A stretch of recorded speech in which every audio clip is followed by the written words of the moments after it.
let's get started. So today we're going to talk about supporting your ideas.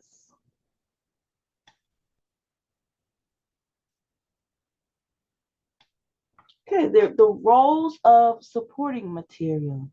So you want to think of supporting materials as evidence, and we're going to talk about other types as well, but the evidence is clearly what you need to back up what you say. Okay, you want to inform, clarify, illustrate, inform, explain, and provide examples. And when you're persuading, you need proof of specific points to back up your arguments.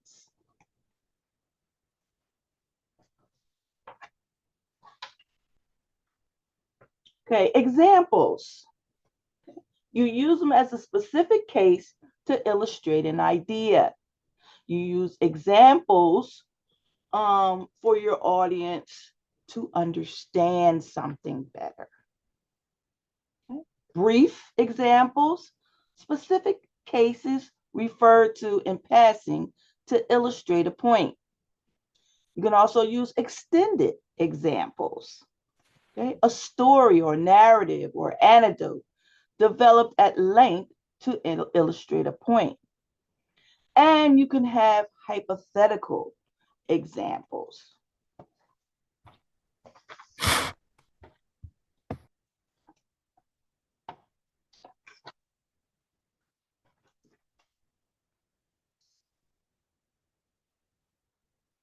Okay.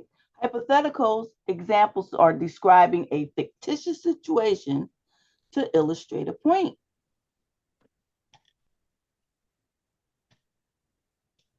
Here's an example of a brief example. Specific case referred to in passing to illustrate a point.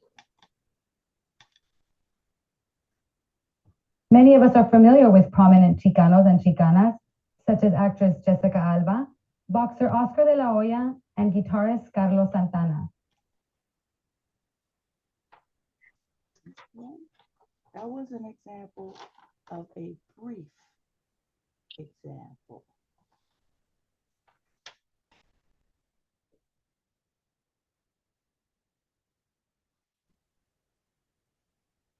An extended example, a story, narrative, or anecdote developed at length to illustrate a point.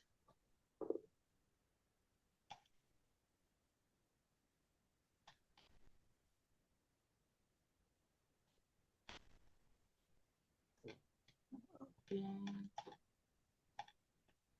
this one's not going to click for me. Okay, I also have all of these examples with the video in your Blackboard for week 5. So you can go in there and see the examples. But again, an extended example is a story, a narrative, or anecdote developed at length to illustrate your point. Go back after class, look at the examples that I have. It looks exactly like this. Okay, and then you can open it up and hear it. And then finally, the hypothetical example, fictitious situations to illustrate a point. This one was working earlier.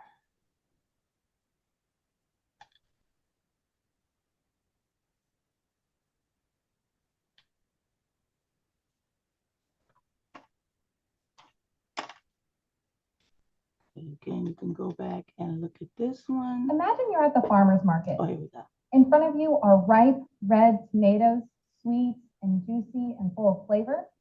And on your left are bushels of fresh leafy greens packed with vitamins and minerals. Now imagine you're at the supermarket. In front of you are dull, mealy tomatoes that have been treated with pesticides. And to your left, there are wilted heads of iceberg lettuce that have little flavor and even less nutrition. These are the choices we face when we go shopping. It's a choice between buying locally grown, organic produce and heavily treated factory produce. It's also a choice of our health. According to the British Journal of Nutrition, organic produce has more vitamins and minerals and fewer pesticides than traditionally grown produce. Okay. That's an example of a hypothetical, fictitious situation.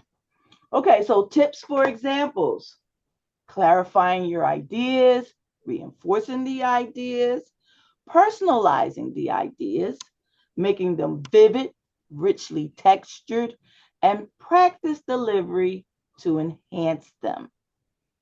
Okay. Present your ideas to the audience in an easy to understand but vivid language. Let your examples clarify your ideas. Okay. Another type of supporting material, aside from examples, would be statistics. We use statistics to illustrate the analysis, the comparison, and the interpretation of numerical data.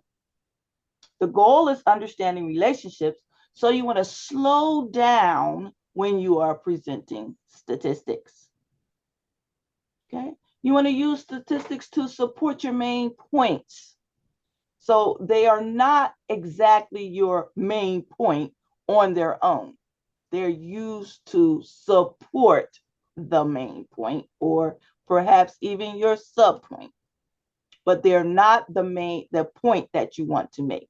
They're always used to support a bigger point. You want to always provide the source of your statistics. And if you use graphs, you want to make the point clear by displaying number relationships graphically. You want to make your statistics meaningful. You need to understand what's important about your graphic. Okay. Is this important? What is important about your graphic? So if something is not really important, you want the important thing to stand out. So then what you do is you de-emphasize what you don't need. Focus on what your audience needs to know. Okay? Don't make your graphs too complex. Remember, you're going to put them up on the screen. They'll be there for a moment, and then they'll be gone.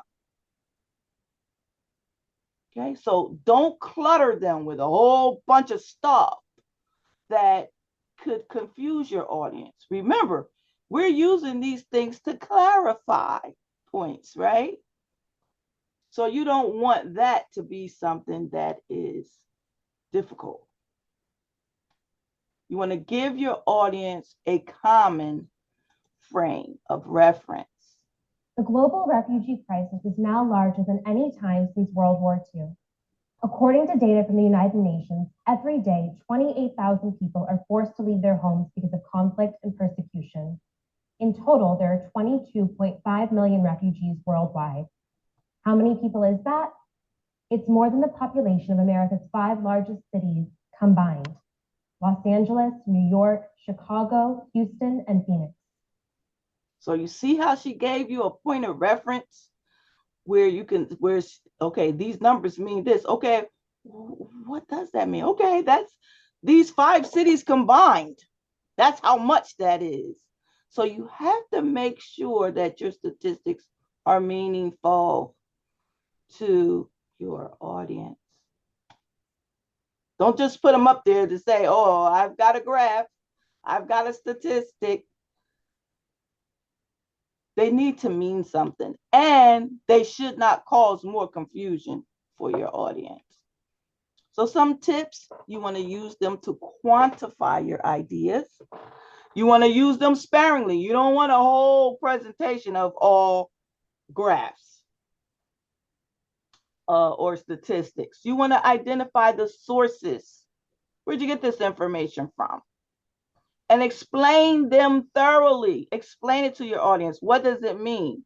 You want to round off numbers, and you want to use visual aids, because statistics should help illustrate a main point.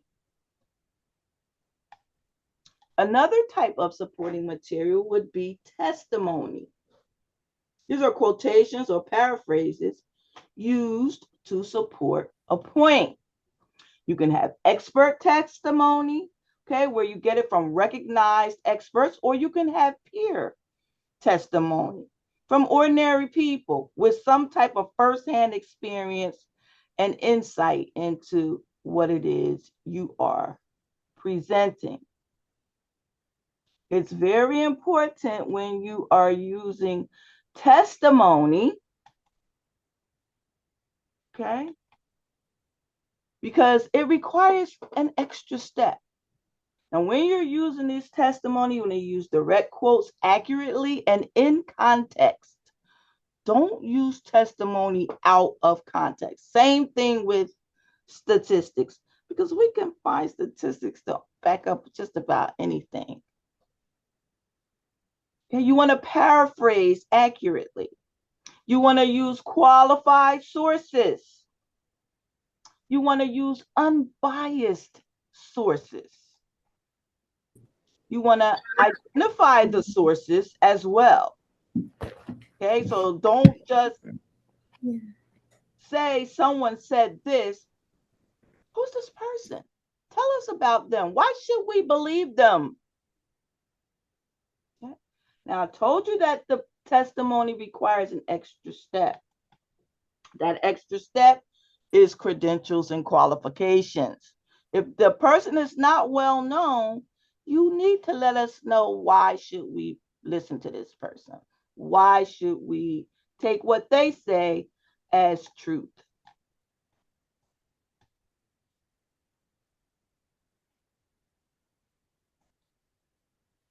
Now, citing your sources orally is very important for you to understand and know.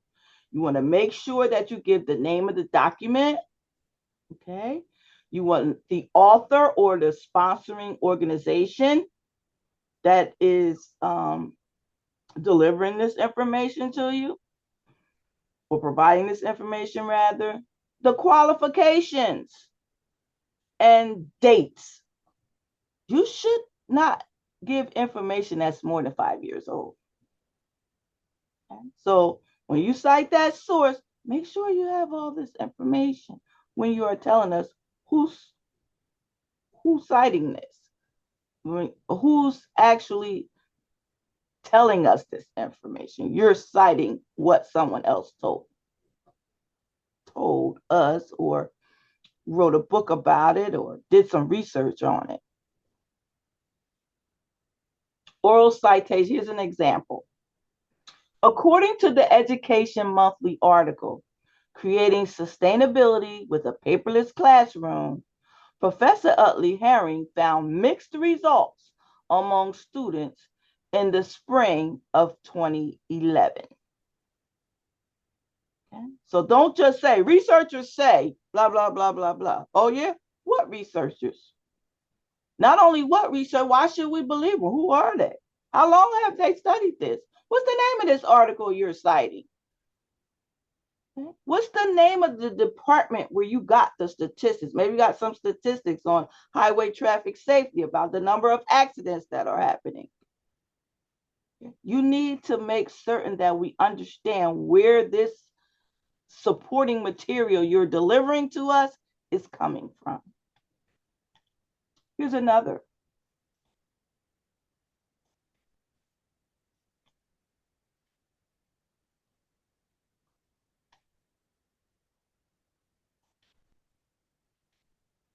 The Minneapolis Star Tribune of January 31st, 2018 quotes Chris Nowinski. Who's Chris Nowinski? That's somebody you probably need to tell us, expand further on it, right? Chris Nowinski, the co-founder of the Concussion Legacy Foundation on the dangers of youth tackle football. He says children were never intended to be hit in the head 500 times in 3 months every year while their brain is going through incredible development.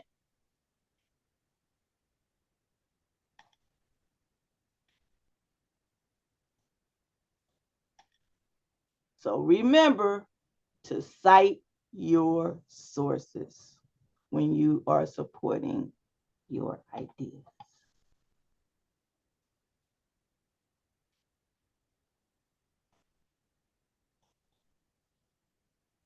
Okay.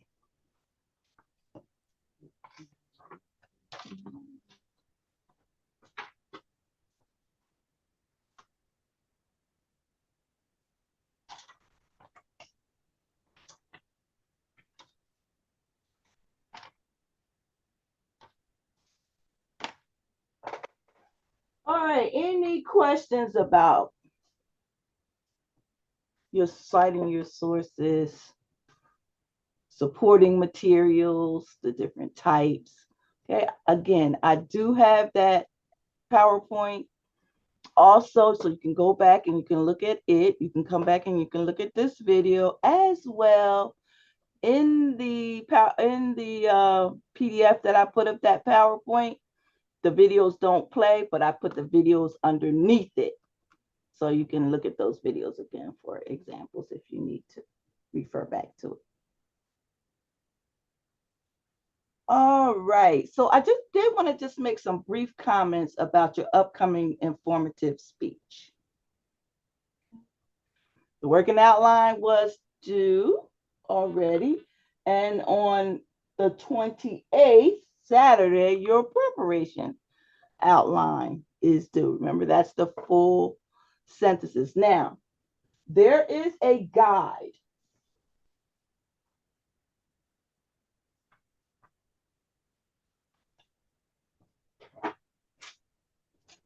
The informative speech guidelines. I believe it's in week 6. Let's see if we can pull it up to share it.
Oh, okay.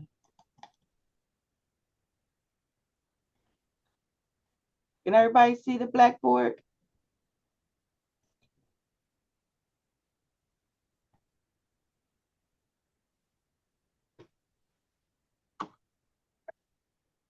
Okay, informative speech assignment parameters.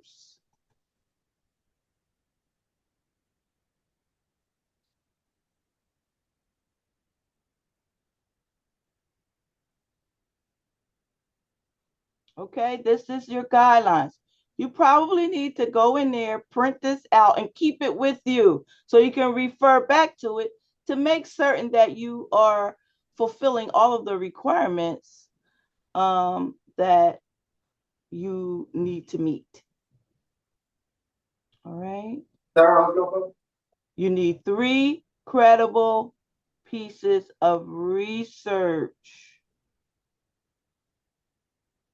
Okay. It's going to take you 5 to 7 minutes for this speech. That means no less than 5 minutes, no more than 7 minutes for this speech.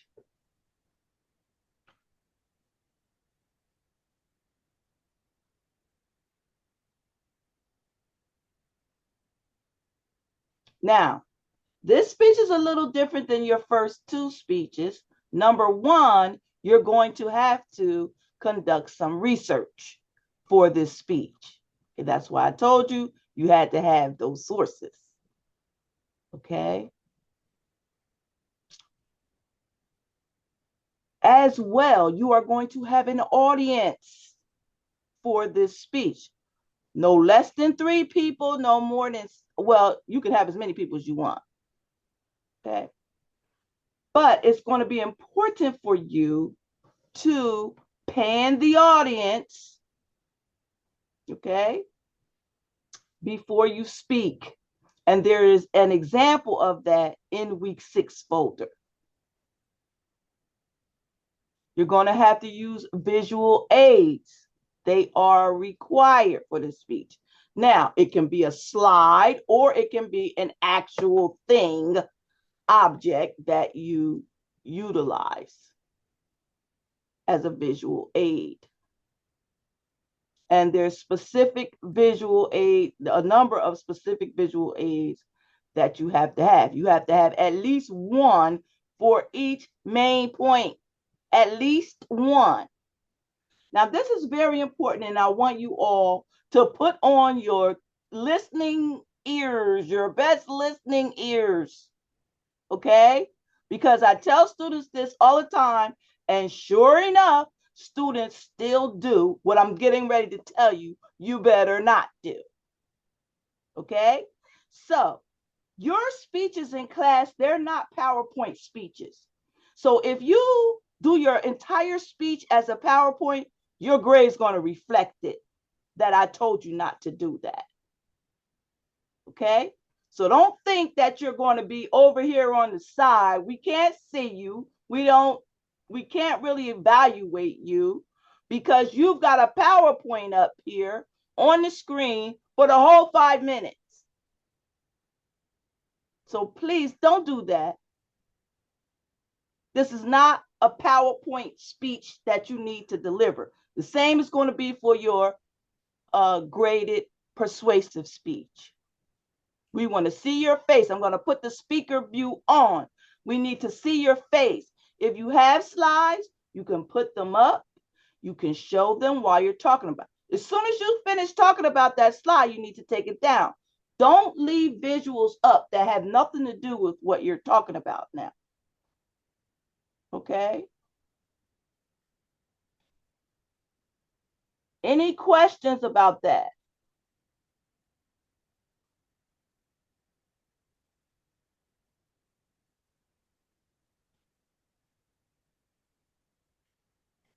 No questions? Okay.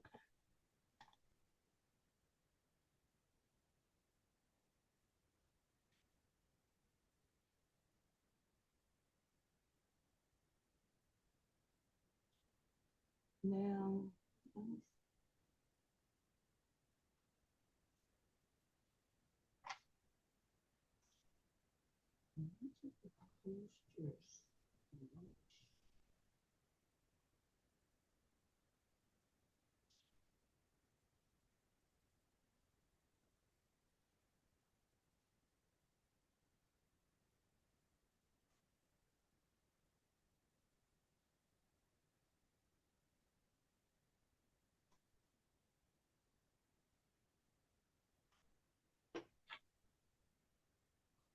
I think I'm going to extend your preparation outline.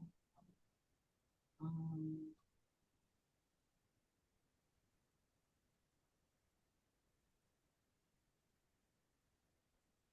Next week.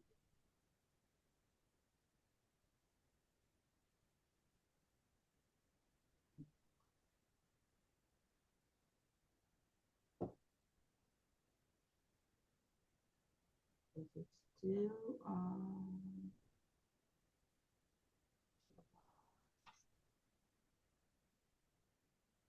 13th?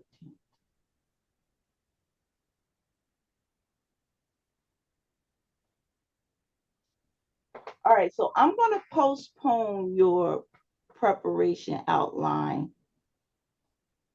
for your informative speech. I'm going to postpone it 1 week. Okay, so instead of it being due on the 28th,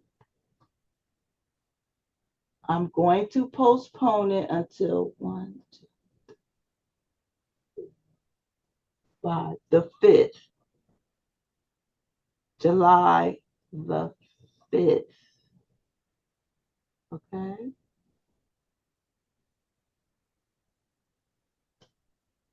Now, if you want to get started on it, I would suggest that you do.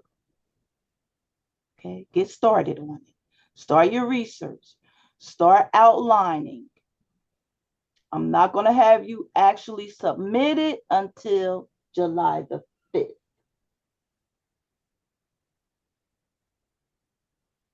But you need to start on your research now. Okay, we'll have one more class to discuss informative speaking, and then you'll be able to submit that preparation outline. I wanted you to try to submit it earlier, to look at it, give back to you, but I think it's better if we spend a little bit more time talking about it, giving you examples about it, and then you'll be able to prepare it a lot better. Okay? So, again, the informative speech preparation outline due date is being moved.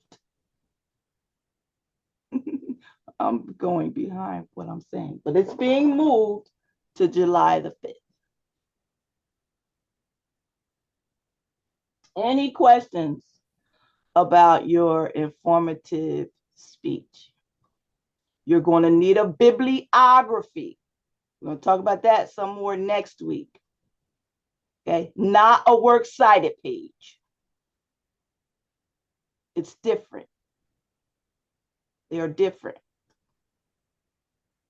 Students always still give me the works cited page, even though I tell you you need a bibliography. Any questions?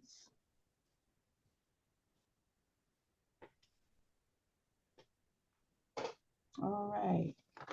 Okay, so now we're going to move on to our speech for this week. Did everybody bring your menus this week? Hopefully you did. If you didn't, you're going to have a few minutes to get something together.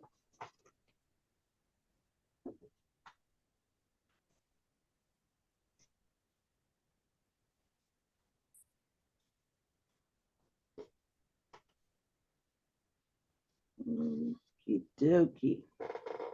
All right. So you're going to use those menus to develop a brief outline of an opening, an introduction, a close, and the body is going to consist of 2 dinner specials you're going to offer us. Okay? That's going to be your 2 main points, right? Those 2 dinner specials. Now, I'm going to give you 5 minutes to write out a little outline for this.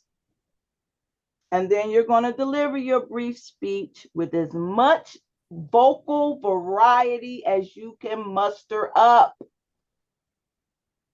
Okay? And you're going to have to demonstrate these things. Now, write this down. You need 1 deliberate pause in the speech. You need 2 changes in pitch, 2 changes in your rate of delivery, and 2 changes in the volume of your delivery in your voice. Okay? 1 deliberate pause, 2 changes in pitch, 2 changes in rate, and 2 changes in volume. That's what we're going to be looking for. Okay, so I'm going to give you 5 minutes. 7:35, we're going to come back and start with our speeches. And as someone is delivering their speech, I want everybody to notice if they fulfill those requirements of 1 deliberate pause, 2 changes in pitch, 2 changes in rate of delivery, and 2 changes in volume. Okay. All right, 5 minutes. Prepare your outline and be ready to tell us about those 2 specials. You need an intro, you need a close.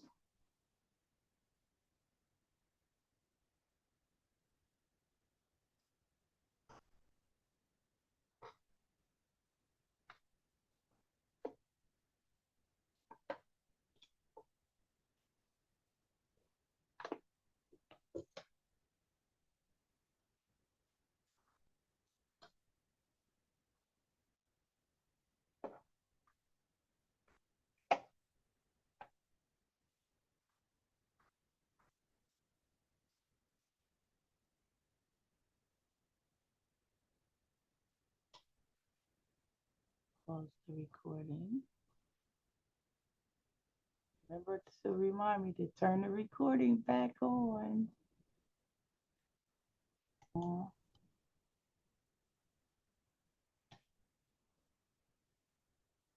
Recording. You ready, Alice, or you want us to come back?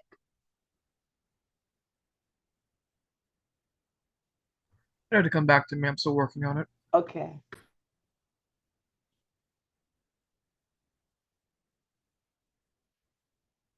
Okay, Tanya, you ready?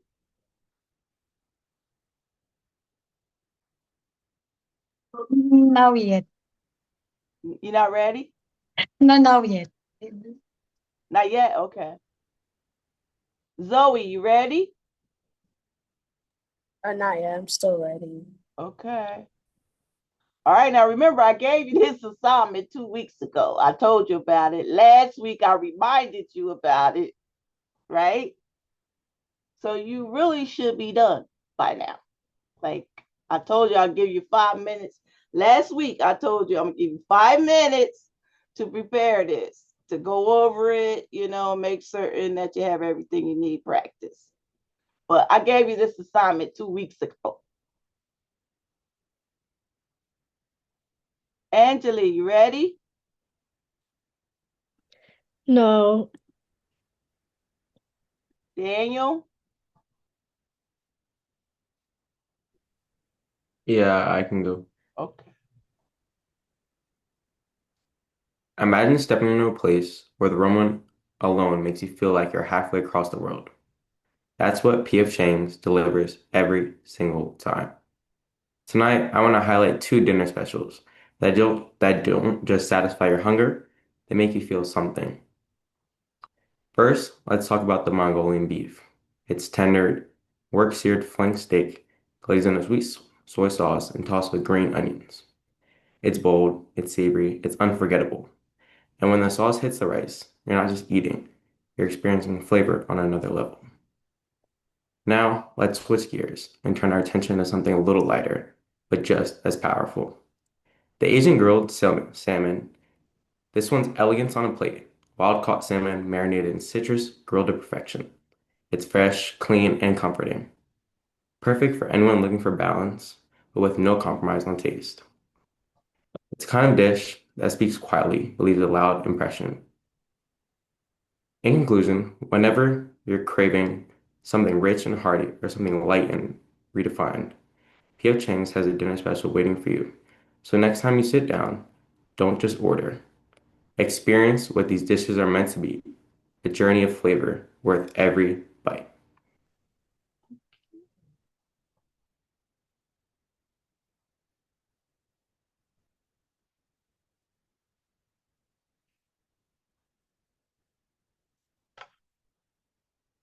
Didn't record your time starting. I'm sorry, so I didn't get that part.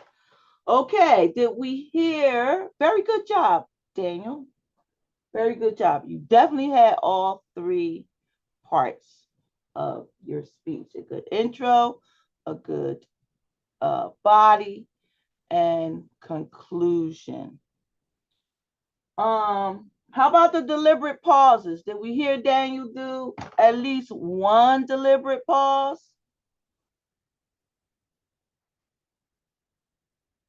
I see you shaking your head, Raymond. Yeah, you agree? Yeah, so I heard the pause early on when you first mentioned PF Chang. Yes. Um, two changes in pitch.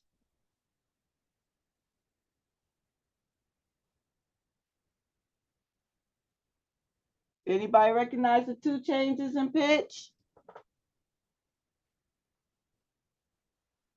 He slowed it down. He sped it back up. And he did change the volume. So he met all of the requirements. You did a great job. Now, when you say in your main points, Daniel, the first time you said first, let's take a look at the first option, right? And then that's really a transition. Unless you include in there and say what the first option is. But that next sentence, if you say first, let's look at the first option. First, let's look at option one. Now tell us what is option one. That's the main point, right? And under that, then Daniel started supporting the information. Now, I know a lot of you feel like, okay, well, I gave the transition and I said something about the main point in the transition. But if you're using a transition, or I should say, if you're using a connective, because a transition is a type of connective, it's the most commonly used one next to signposts. If you're going to use a transition, it's okay. It's actually required that that first next sentence that you say is your main point, and it probably is repeating something that you said in that first connective. Okay. Repetition is important in public speaking. Because again, it's unlike reading where you can go back and reread it. Once somebody's saying something, they're saying it and it's over. I don't know why the speaker view isn't on me. Back in the gallery. Okay, but great job, Daniel. And that's exactly what we're looking for some people who may not understand what we're doing. That's what we're trying to do. Okay. And we're making certain that we have at least one deliberate pause because it's vocal variety. Remember, we want to change up in that delivery to bring you back around, let you know what's really important. Okay, as Raymond said, Daniel slowed down. He wants us to know the name of that restaurant. That's very important, right? Okay. One deliberate pause, I'm sorry. Two changes in pitch, two changes in rate, and two changes in volume. Look for it in the speeches so that you can respond. Okay? All right. Who's next?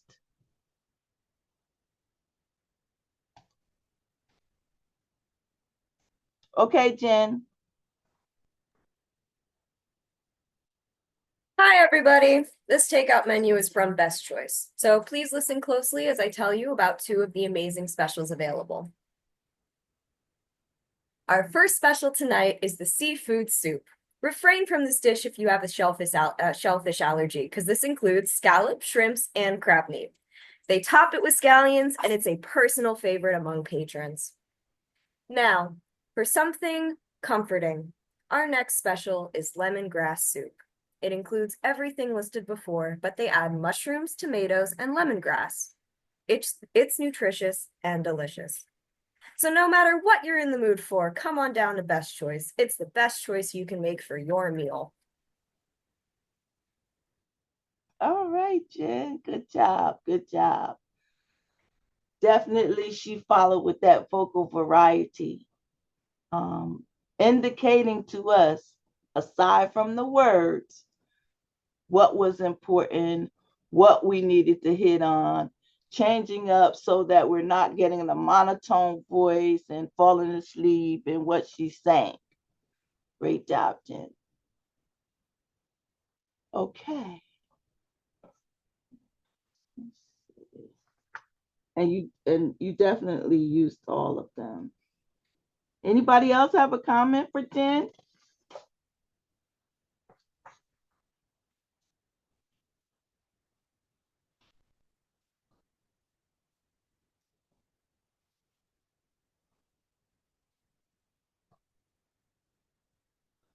The one thing I would say is, and you have really, really good eye contact too. One thing I would say is, again, with those transits, with those connectives, say them and then repeat that main idea again and let her roll after that. All right, next up, who's next? All right, Dara, you ready? Get your time on. Sorry, I'm not feeling the best, but I'm gonna go for it. So Okay. Don't tell us that stuff. Let's go for my it. fault. My fault. I'll take that back. I'm sorry. Okay. Have you all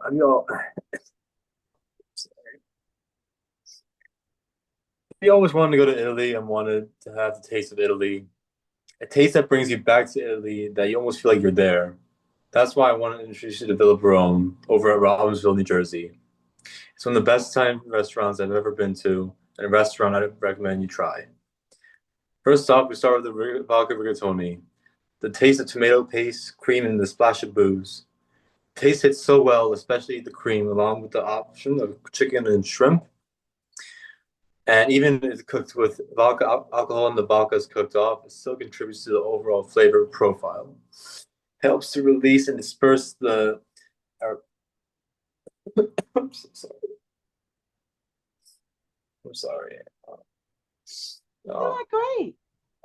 You're doing great. It helps to release and disperse the aromatic compounds from tomatoes, garlic, and other ingredients. Let's switch gears to the lasagna. Options was it has the pasta, meat sauce, and cheese with a golden cheesy topping. Features a combination of sweet, savory, and tangy flavors from the meat sauce. Offers a satisfying interplay of textures from the tender pasta and soft cheese that layers to the slightly firmer meat sauce. Now that you've heard these options, I hope you can take away the good taste of Italy from Villa Brome. I'm sorry. All right, it's good. It's good. Done? Yeah. All right. Well, great effort. Great effort. Thank you. I would say the rate did change some. The pitch, I don't know if we did it twice. The pauses obviously were there, and when you had in the very beginning when you were talking about the name of the restaurant, and you took a different angle where you didn't talk directly at us to sell it, so to speak, but you did still you did still complete the assignment because you had a beginning, you had a middle, you had an end. You took those two options, you told us about them as your two main points, and that was the assignment. So that was perfectly fine that you did it that way. You didn't have to directly speak to us as if you were a waiter. So that's fine too. Again, this is a speech. Thank you. I think that the closing you could have added a little bit more on it, but I think maybe you ran out of wind, so and steam, so that might be contributing to why. But otherwise, good job. Good job. Remember, all these speeches in class, they're practice speeches. They're practice speeches. So I know the anxiety is high, but eventually it's going to come down some. And one thing that really helps it is knowing your subject matter. knowing your subject matter, knowing those main points. When you know that, everything else really does surround around it, right? Does surround it, everything else, because those 2 points or 3 points or 5 points, never just one, right? Those points are everything. They are what we call the first day meat of the message. So once you know those 3 things or however many main points you have, you can essentially complete every other part. And some of it you can even wing. And you're going to find, especially in impromptu speaking, that helps. So even if it's not word for word what you wrote down and what you wanted to say, you do have a general idea about what you want to say about that main point. So it's okay. You left out some words or whatever. That's why you practice and you practice and you practice some more.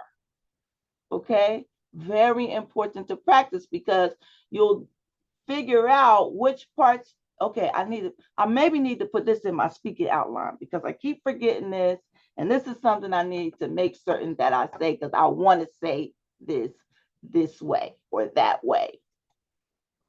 Okay, now I think you all can see again when I talk about in your speaking outlines how you need to give yourselves cues, delivery cues, CUES, to indicate what you want to do in the speech. Okay. Things that you're putting in the speaking outline, they're really up to you. They're the things that you need to really jog that memory so you'll remember what it is you wanted to say about it. So is this coming together for you now, week by week, as we gradually move further and further into it? Really, every week it's almost the same thing about those 3 main parts, right? But every week we elaborate more and more on what we need to do to guide our audience through our message, because that's the best thing.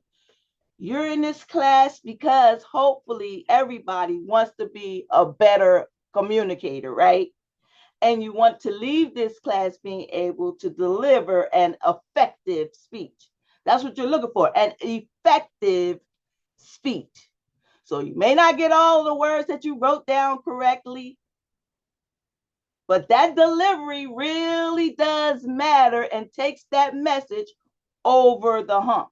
And as long as you know very well what those main points are, you can get through every part of your speech that's required of you. Every part. Every part has a purpose, every part, every section. Okay, because the sections are really within these parts. It's only 3 parts. I leave it up here every week for you. Introduction, body, and conclusion. And there's specific things that go into each part. It's a specific sequence. This is a strategic development of ideas. It's not a history paper. It's not an English paper. It is a speech. Something that's not going to be read. In this class, we do what is called extemporaneous. That means it's carefully researched, rehearsed, and delivered using the strategic guidelines we learn to give meaning and understanding of the message we intend for the person to see, to get. All right, who's going to be next? Who's going to be next? I could try to go. Okay. Good job, Dara. Hold on for 1 second. Let me just.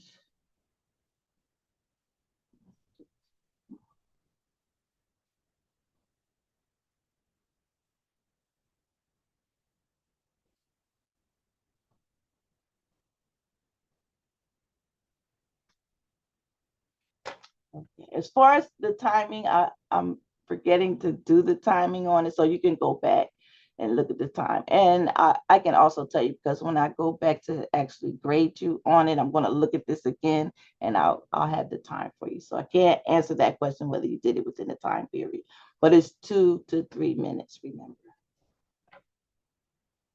Okay, who's next? I could try to go. Okay, great. Let me change the view. I'm sorry, my camera is not working, so. Oh, well, you can't deliver your speech with no camera. Okay, let's move on. Yeah.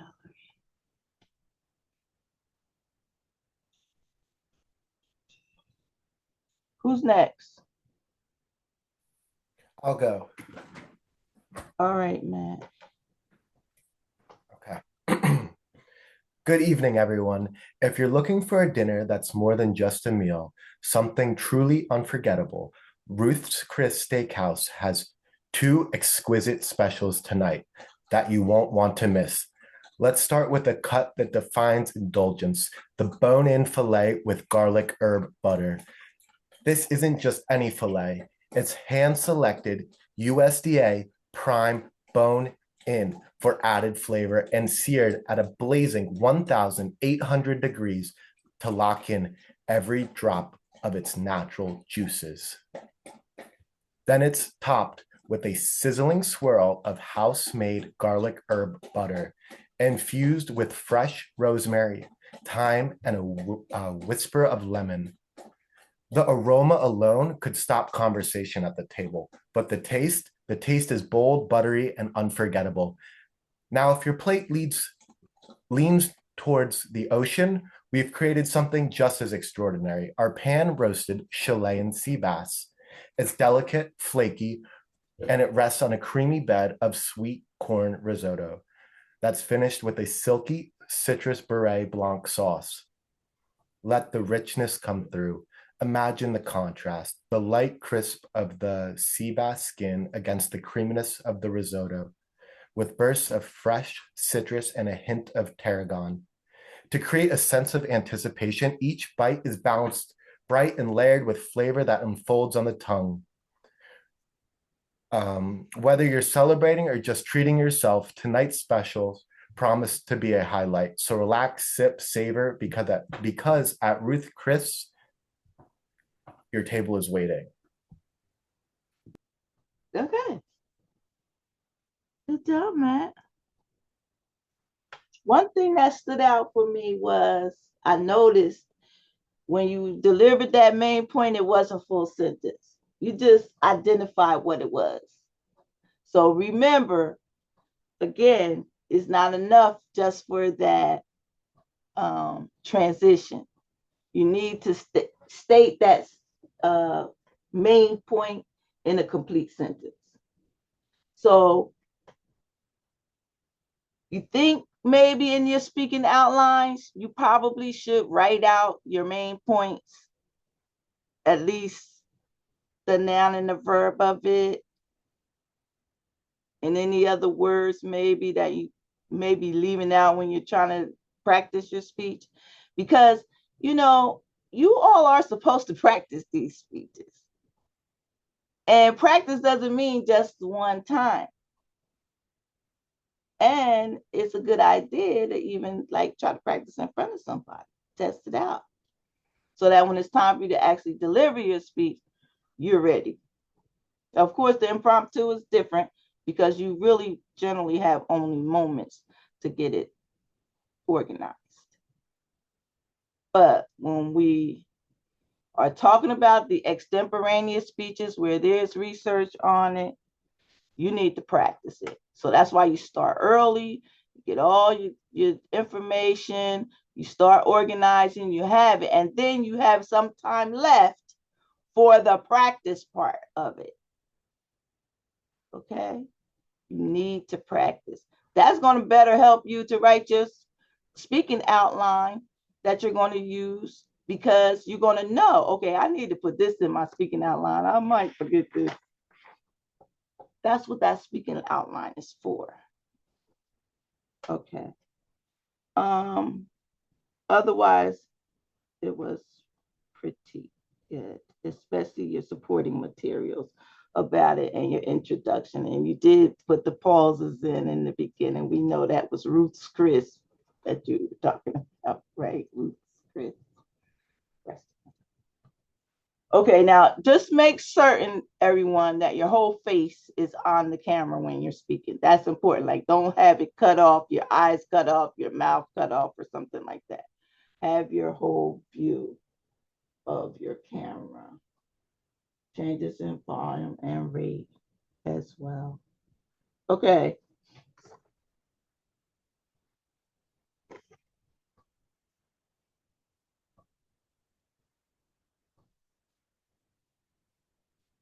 Who's next?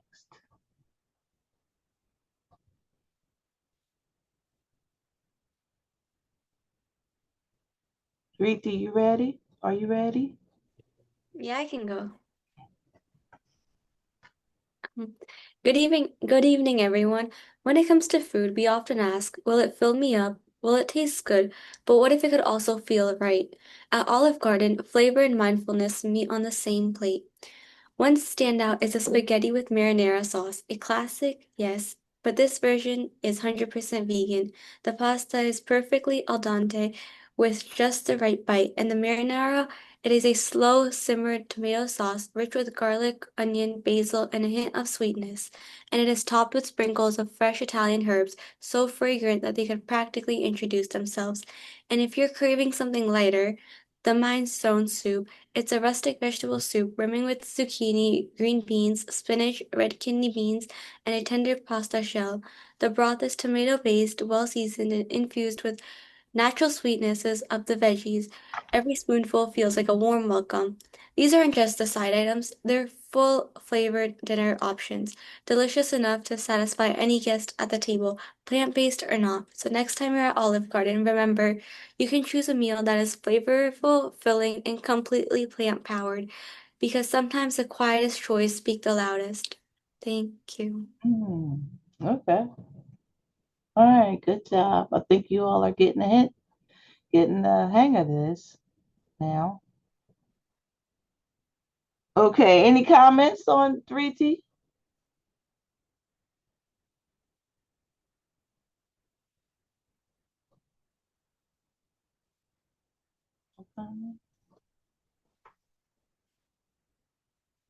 All right, next up.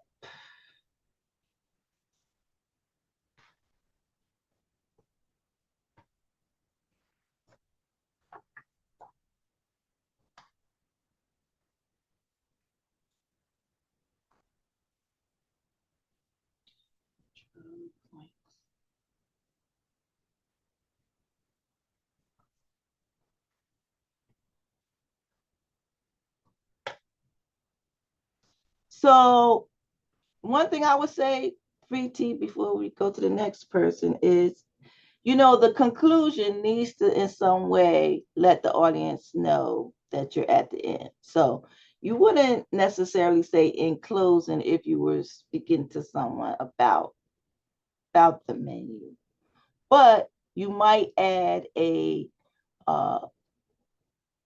internal summary about what the things you just talked about, and say, so that's all of our choices that we have for today. See what I mean? Letting the person know that you're coming to an end. That's very important for your conclusion. I think you said, so the next time you do something or whatever like that, but there was no real indication to the audience in words that you're at the end. You did do the other things that we were doing, vocal variety part. You did that well. Okay. Who's next? All right, Angelique. Hi, everyone. So, we've all had those days. You're rushing between classes, running errands, or just need something quick and delicious to keep you going. That's when Chick-fil-A hits the spot. It's one of the most wonderful places to go, not just because it's fast, but because it's actually good. The service is friendly, the food is fresh, and there's something on the menu for everyone. Let's talk about two of the most delicious dishes you can grab. First up, the Chick-fil-A chicken sandwich. Hand-breaded, perfectly seasoned, and always made to order. Crispy on the outside, juicy on the inside, it's a classic, and it never disappoints. Next, something sweet. The chocolate chunk cookie. It's warm, soft, and packed with melted chocolate that makes every bite feels like a treat. So, if you've ever were in a rush and need something quick, satisfying, and made with care, remember Chick-fil-A is the spot to go to. Okay. Good job. And again, I would say the same thing about the complete sentences for the main point. Like when you talked about the cookie, you said, next, let's talk about a sweet treat. And then you said, the chocolate chip cookie, right? You want to say, our second option is the chocolate chip cookie. See how that goes? So be mindful that those main points need to be stated in a complete sentence. When I said before about, oh, if you leave a sentence out, so it's okay, you can't leave that sentence out, right? You can't leave out a complete sentence about the main point. Okay. Otherwise, you did a pretty good job. I don't know if you did two of the rates, two of the volumes, but you did at least hit on one of each. Okay, any comments? Good job, Angelique. You all are killing it with the you all are killing it with the attention getters this week. I'm glad. And I see that you do have them. You're not starting with the topic. So that makes me happy. That makes me very happy. All right, who's next?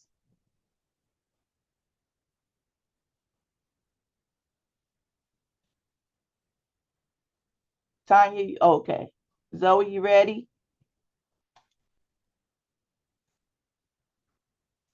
When it comes to food, it is always good to try something new, which is why you should consider, you should consider enlightening your taste buds with some Portuguese cuisine, specially made at Pork Chops Barbecue. When visiting this churrascaria, consider trying the smoky grilled salmon straight off the grill, paired with a rich barbecue sauce and flavorful yellow rice seasoned to perfection. Don't forget to balance out your meal with the sweetness of traditional fried plantains. For the true experience, you can also try premium churrasco, which is a juicy skirt steak, tender, grilled with a side of traditional black beans and paired with freshly baked cornbread. The combination never fails. If you're craving something different, that's okay. There are plenty more delicious options to choose from. Once you try it, you will love it. So let Portuguese barbecue become your new favorite and try something new at Pork Chops Barbecue. Okay. Good closing. Good introduction. Again, in that body, be mindful to state those main points in a full sentence. You need to say, so option number one is blah, blah, blah, blah, blah. Option number two is blah, blah, blah, blah. Or blah, blah, blah, blah is option one. Blah, blah, blah, blah is option two. Because that's what you said, right, in your central idea. You said you're going to tell us about two options. So somewhere in there, we need to say about the options. And that's where that complete sentence comes in. This is the option. This is the option. Okay. All right, I think you got to work some, Zoe, on the vocal variety part of it. And the eye contact, definitely you got to look up at us more often in that. Good use of supporting material.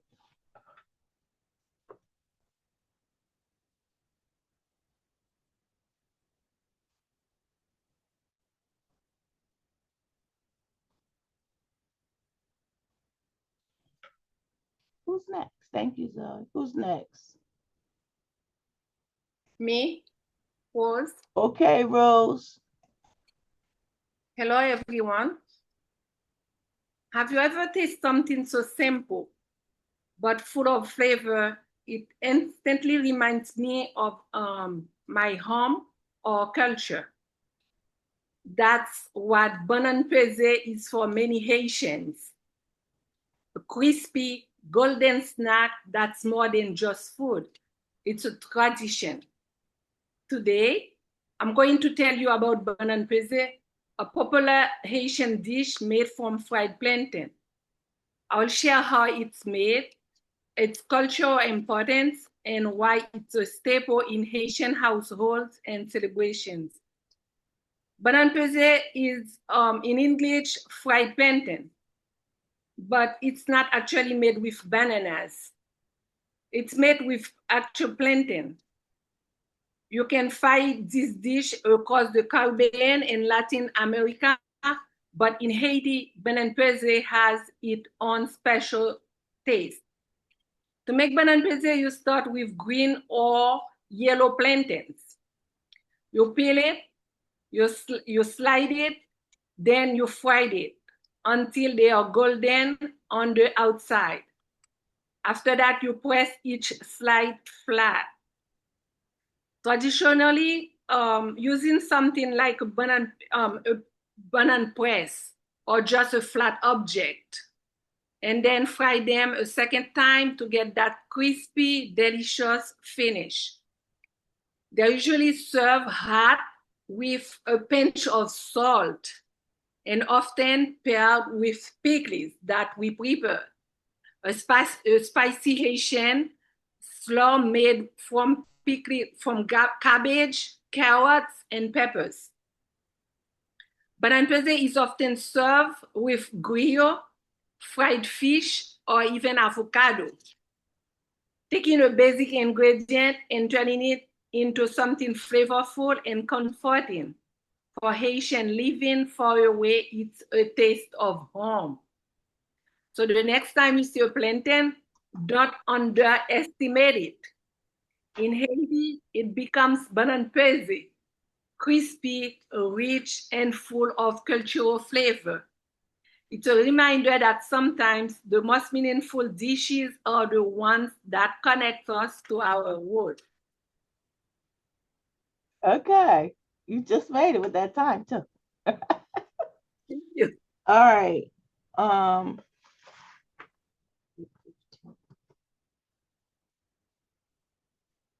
So the two main dishes are plantain. Did you tell us two types of plantain? Yeah, you can ways to make plantain. Yeah, we can use two different kind of plantain. Can be green or yellow, depending of your choice. Okay, I got you. I knew it was like a difference, but it seemed like it was all about plantain. Okay. Yeah, plantain, two different kind. Okay. All right. Okay, I'll buy it. Thank you.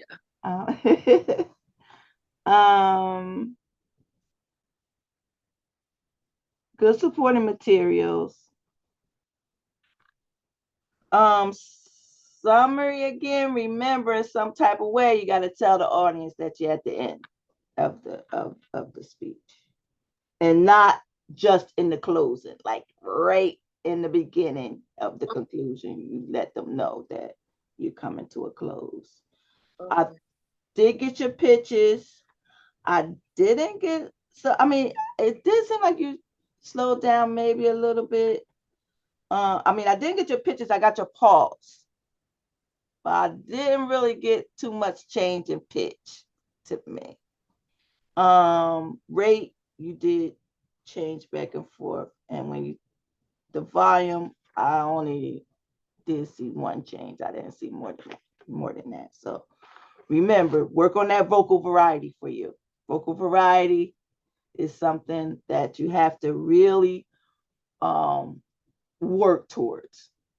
You have to work on that. Like that doesn't always come natural, especially when you're trying to read. So that's why it's important again to put these cues in your speaking outline, because it could be natural in natural conversation, but for most of us, when we're trying to deliver a speech, we generally like we make these speaking outlines that really are preparation outlines, and then we try to read that, and it doesn't go well.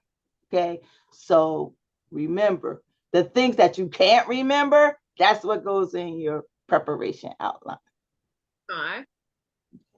All right, good job. Who's next? I can go next. Okay.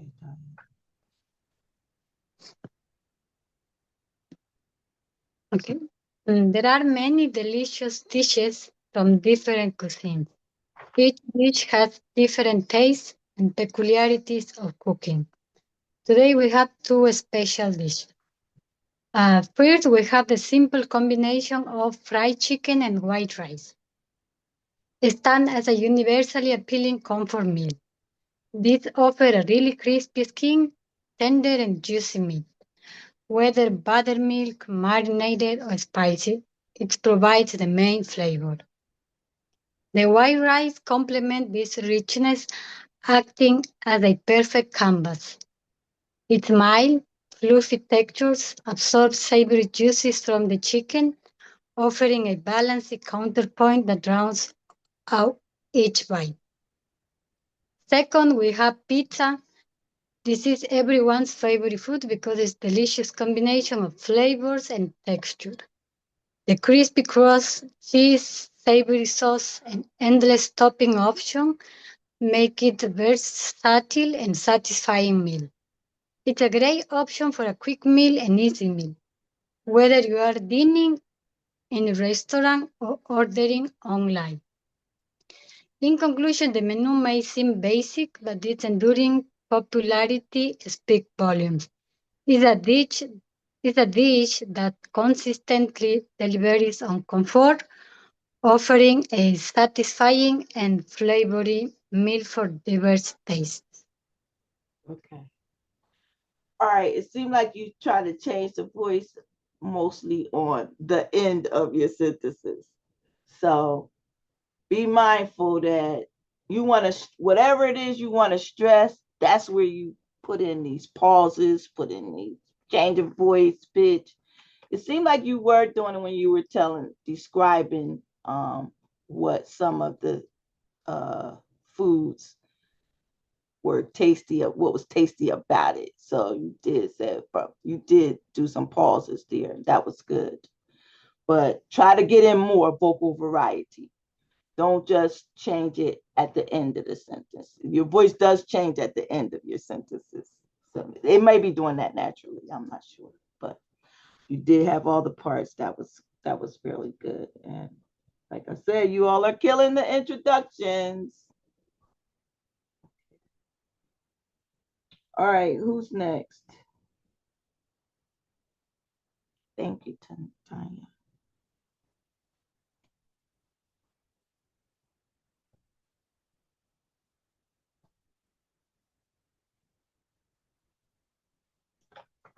No more?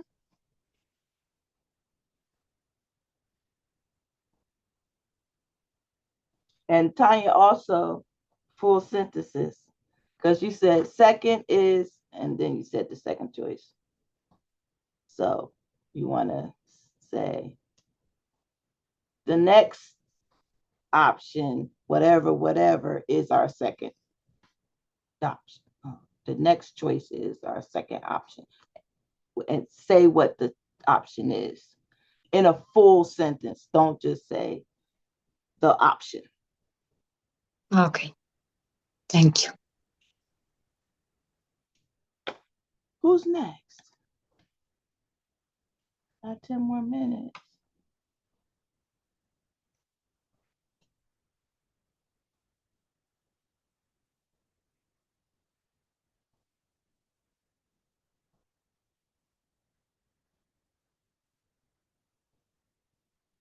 Jack?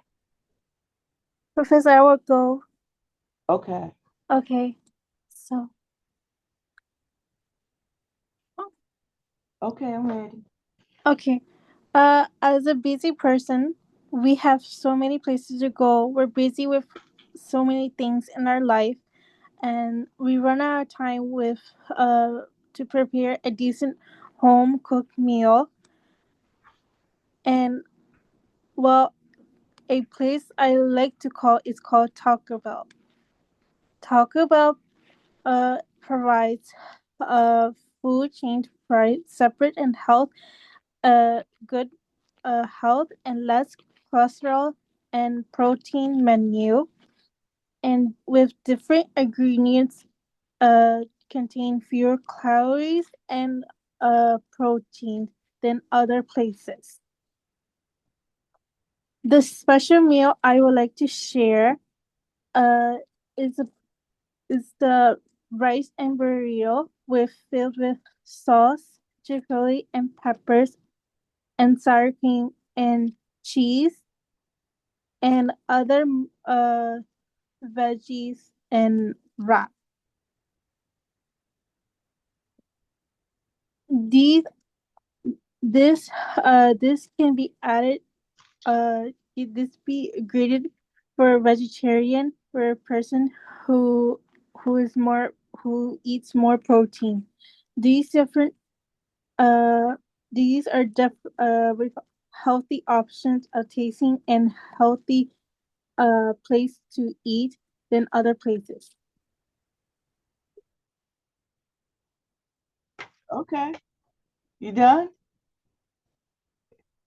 All right. Remember, you gotta let us know you at the end, right? Okay. Um. So you said your central idea was to tell us about Taco Bell, right?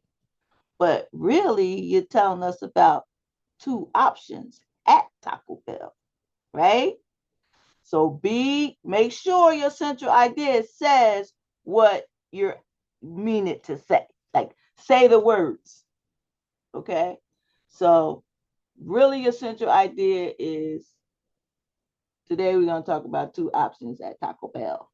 Not today we're going to talk about Taco Bell. Okay. And remember, a central idea like that, or even a specific purpose like that, might be too broad because you want to tell us what about Taco Bell, right? Now, you did start describing it, but that central idea needs to tell us exactly what the message is going to be about, what you're getting ready to talk about. The eye contact, right? You gotta increase that. As well, your voice did not have a whole lot of vocal variety.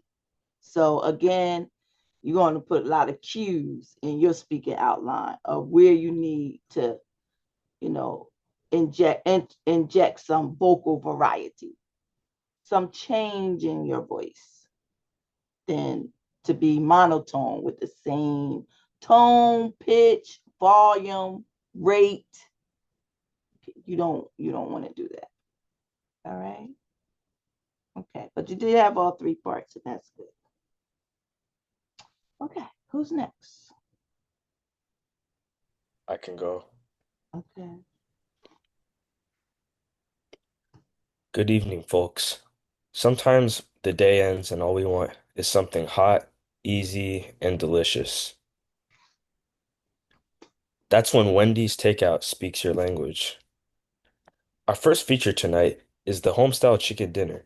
Tender, juicy, hand-breaded. It's served with a golden biscuit of your choice and two hearty sides.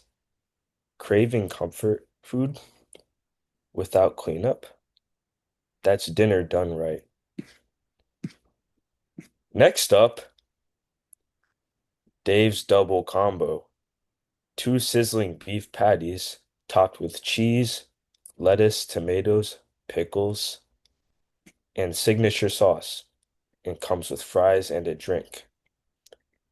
It's bold and filling, and it travels just as well as it tastes. So whether you're winding down or fueling up, Wendy's Takeout has a seat waiting for you. Okay. Now you turned on your light. We couldn't see you before that well, but now we can see you. So that was the first thing I was going to talk about. How I couldn't see you. Okay. So, that is a good indicator of why we might want to come to class early so we can look at ourselves and adjust our camera to make sure we're going to be right for our speeches. Okay? And even if you didn't come early, once you get on, look at yourself on camera and adjust it so that it works when it's time to work. Okay, you could work on the vocal variety subject. It was pretty monotone. I did catch some of the pauses, but I don't think they were very deliberate for us to really know, okay, Jack really wants us to know this part about what you were talking about. Good intro. Everybody is killing it with the intros. Keep that up. I really enjoyed it. I can't really talk much about your eye contact because I couldn't see your face. And the same comment that I had for many people, make sure those main points are complete sentences. Okay. All right, good. Is that it for the presentations today?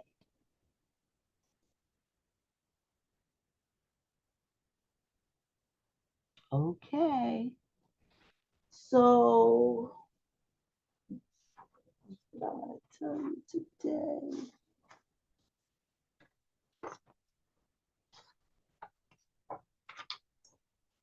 Just be mindful, okay? I did put in week 6, and we went over this already in a class, but I'm going to go over it again because it is so important for us to know.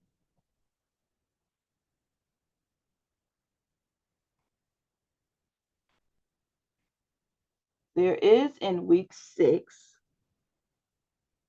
a speech where I show you how to transform the working outline into a proper preparation outline. Now, there's something I need to tell you about this speech. It is not a true informative speech. Okay? It's a speech that we call a persuasive speech on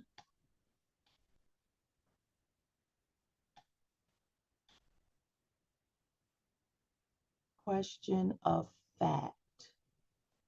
It looks a whole lot like an informative speech. So we're really here for the content of this, for actually how you're changing it, more so as not so much as the type of speech. So in the beginning, can everybody see this? It's in your, I don't know. Can everybody see this? Thumbs up if you can see it. Okay. All right. So the draft, the topic was about consumption of water. To inform my audience to better understand the importance of adequate consumption of water daily. Now that word importance kind of like changes this speech into a more persuasive type of speech because it is given some opinion. Some people feel as though they don't have to. It is pretty. I mean, you could argue a speech like this because, without water, we can't survive as humans, right? So it is important. It's like that's not something that's somebody's opinion. Okay, so the three main ideas we want to talk something about why we have to drink water, how much is considered enough, and some of the dangers. Now, a true informative speech could just talk about the dangers of not having adequate water intake. Could just be the whole speech. So now here we go, transforming it. Okay, so here's our written central idea that has literally the three main points showing. And then I transformed it to something that was more conversational, a spoken central outline. Adequate daily water intake is vital to our well-being because, like all forms of life, humans too cannot exist without it. Okay. When I say incorporate the main points in some way, like in there, that really is going to talk about why it's important to do it daily, why you have to do it to exist, and how much you need to take. Right? We take the sections of the introduction there and the main points.